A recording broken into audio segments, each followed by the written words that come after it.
అందరికీ నమస్కారం. అమ్మ మాట అమ్మాయి బాట ఛానల్కి స్వాగతం. కథ చెప్పుకుందామా? పాడుబడిన పూరి గుడిసె. అనంగ రాజ్యాన్ని పూర్వం ఒకప్పుడు చక్రధర మహారాజు ఏలుతూ ఉండేవాడు.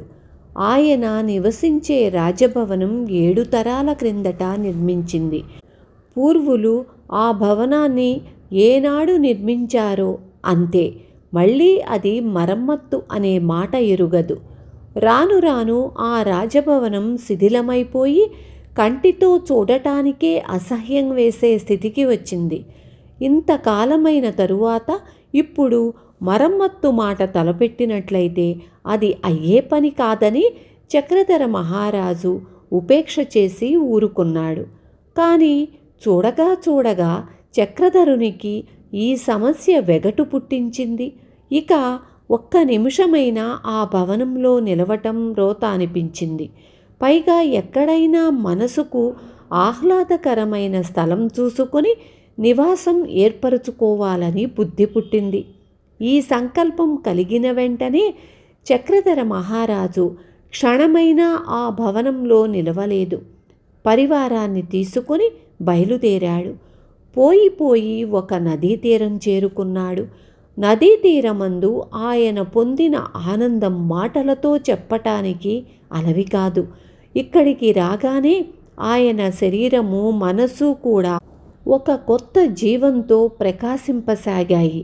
ఈ కారణం చేత రాజు నదీ తీరానికి చేరువలోనే ఒక కొత్త భవనం నిర్మించాలని సంకల్పించి ఈ ప్రదేశం ఎవరితో ఏమిటో కనుక్కోమన్నాడు.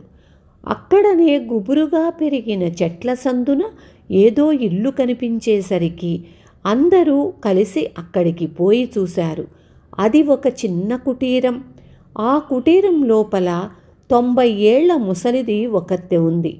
తన కుటీరం దగ్గరకు వచ్చిన ఈ జనం రాజు పరివారము అని తెలిసి ఆమె చాలా సంతోషించింది. వారిని తగు మర్యాదలతో ఆదరించి, మీరెందుకు బాబు ఇలా దయచేశారు అని అడిగింది. అప్పుడు మంత్రి ఆమెతో, అవ్వా, ఇక్కడ మా ప్రభువులకు ఎంతో సుఖంగా ఉన్నదని సెలవిస్తున్నారు. రాజభవనం నిర్మించేటందుకు ఇక్కడ విశాలమైన స్థలం కావాలి. కనుక దారిలో ఉన్న నీ కుటీరాన్ని తీసివేయవలసి ఉంది అని చెప్పాడు. అందుకు ముసలిది, అయ్యో నా తండ్రి, రాజావారు భవనం కట్టుకుంటానంటే నేను వద్దంటానా? అంతకంటే నాకు మాత్రం కావలసిందేముంది? అయితే ఈ కుటీరం 7 తరాల నాడు మా పూర్వులు కట్టించింది. ఇప్పుడు నా తరం వచ్చేసరికి నేను చితికిపోయి ఉండటం చేత కానీ డబ్బు అయినా పెట్టి మరమ్మత్తు అయినా చేయించలేకపోయాను. లేకపోతే పోయింది. నేను మట్టుకు ఈ పూరిపాక వదిలిపోలేను. ఎప్పటికైనా కాలం కలిసి వస్తే నేయించుకుంటా, లేకుంటే లేదు. కానీ ఈ స్థలం మాత్రం వదిలిపోలేను అని చెప్పింది.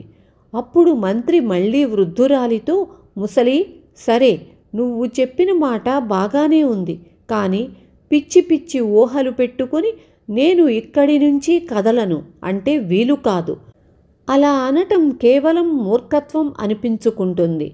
ఈ కాస్త స్థలము వదిలేశావంటే రాజావారు వారి రాజ్యంలో నీకు ఎక్కడ కావలిస్తే అక్కడ అంతకు 10 రెట్లు విస్తీర్ణం గల స్థానం ఇస్తారు. లేదా నాకు స్థలం అక్కర్లేదు, డబ్బు కావాలి అంటావా? అలాగే కోరుకో, నీ ఇష్టం వచ్చినంత ధనం ఇప్పుడే తెచ్చిస్తాను అన్నాడు. అందుకు ముసలిది, నాయనా, నీ పెద్ద పెద్ద స్థలాలు నాకు వద్దు, నీ ధనపురాసులు నాకు పనిలేదు. లక్షరాని పోని, ఈ కుటీరంలో నుంచి మట్టుకు నేను కదలబోయేది లేదు. రాజుగారికి కావాలంటేనే నా కుటీరం జోలికి రాకుండా ఈ విశాల ప్రదేశంలో ఎక్కడైనా కట్టుకోమను భవనం అని నిర్భయంగా చెప్పింది. అప్పుడు పరివారం అందరూ ముసలిదానికేసి కోపంగా చూశారు. మాట్లాడుతున్నది ఎవరితోనో ఒళ్ళు తెలియకుండా ఉందే దీనికి, దీని బ్రతుకెంత, దీని పూరిపాక ఎంత, లాగిపారయ్యండి అంటూ మంత్రి మండిపడ్డాడు. అప్పుడు మహారాజు వారందరినీ శాంతపరిచాడు. అవ్వ చెప్పిన మాటలను శ్రద్ధగా ఆలకించి వాటిని సరిగ్గా అర్థం చేసుకున్నది మహారాజు ఒక్కడే. ఆమె చెప్పిన మాటలకు మహారాజు హృదయంలో గొప్ప సంచలనం కలిగింది. అవ్వకు తన జన్మస్థలం మీద ఉండే అభిమానానికి, ఆమెకు తన పూర్వీకుల మీద ఉండే భక్తికి ఆయన విస్తుపోయాడు. ఈ మాటలు విన్న తరువాత తను తలపెట్టిన పని ఎంతో తప్పిదంగా తోచింది. ప్రాజ్ఞుడను ప్రభువును అయి ఉన్న నాకు ఈ ముసలిదాని పాటి కూడా ఆలోచన లేకపోయిందే అని విచారించాడు. మంత్రిని పరివారాన్ని చేరబిలిచి, ఈ ముసలిది నాకు ఒక గొప్ప పాఠం నేర్పింది. నేను నా ఇల్లు చక్కబెట్టుకొని నా పూర్వీకుల గౌరవం నిలబెట్టాల్సింది విధి. నా విధిని నేను మరిచాను. అదృష్టవశం చేత మనం ఇక్కడికి రావటంతో ఈ అవ్వ నా విధిని నాకు జ్ఞాపకం చేసింది. నేనిక రాజభవనానికి పోను. ఇక్కడనే ఈ చెట్ల కిందనే ఉంటాను. ఇక్కడనే ఉండి నా రాజభవనం మరమ్మతులు చేయిస్తాను. నా పూర్వీకులు కట్టిన ఆ భవనాన్ని కళకళలాడేటట్టు చేసి కానీ మళ్ళీ అందులో ప్రవేశించను అని తన నిశ్చయం వెల్లడించాడు. రాజు మాటలు పరివారంలో కొందరే గ్రహించగలిగారు. తక్కినవారు ఆయనను పిచ్చివానిగా తలిచారు. ఆ క్షణం నుండి రాజు ఆ చెట్ల కిందనే బస ఏర్పరచుకొని చల్లని పిల్లవాయువులు అనుభవిస్తూ కాలక్షేపం చెయ్యసాగాడు. రాజు ఇక్కడ మకాం చెయ్యగానే నగరంలోని ప్రజలంతా ఇక్కడికే వచ్చేశారు. నివాసానికి ఇక్కడనే బావుందని గ్రహించారు. రాజుతో పాటు అందరూ ఇక్కడ చెట్ల క్రిందనే చిన్న చిన్న కుటీరాలు వేసుకుని నివాసం ఏర్పరచుకున్నారు. కొద్ది రోజుల కల్లా ఆ ప్రదేశమే ఒక చక్కటి పట్టణంగా తయారయ్యింది. అయితే ఇది పట్టణ లక్షణాలతో నిండిన పట్టణం కాదు, పల్లెటి లక్షణాలు గల పట్టణం అన్న మాట. ఇక్కడ కొన్ని ఇళ్ళు లేచాయి. రాజభవనము వెలిసింది.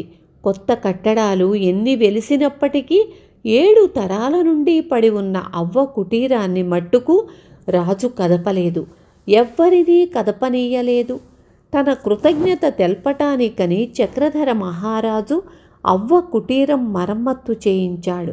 అంతేకాదు, ఆ చెట్ల కింద వెలిసిన నగరానికి అవ్వ పేరు మీదుగా అవ్వాపురం అని పేరు పెట్టాడు.